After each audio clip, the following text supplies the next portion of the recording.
Okay, so here we are at Karen's.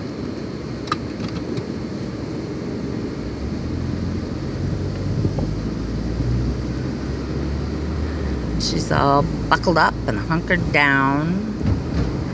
Just left her house.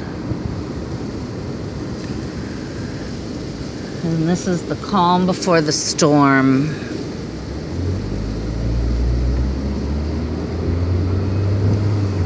How quiet everything is.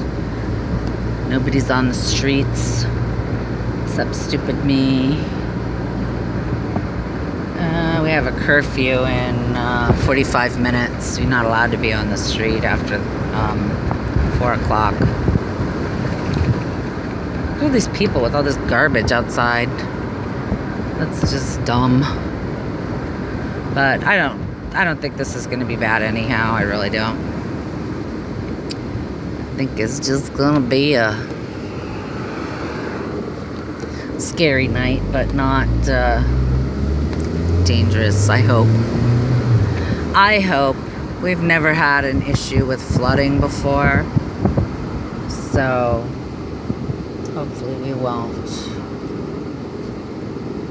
It's always been a wind thing, but this time it looks like the storm's gonna go west of us, so we'll be on the dirty side of the storm. We've got tornado warnings and surge warnings, so that's a little unnerving. I got life jackets for everybody at my house, just in case. Can't ever be too safe.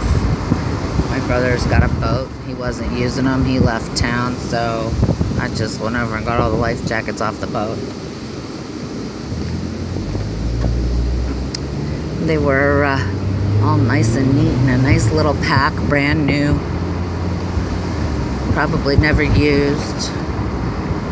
So this is how you get to my house from Karen's house. You'll see my little eerie friends, how close we are to each other. Not too far.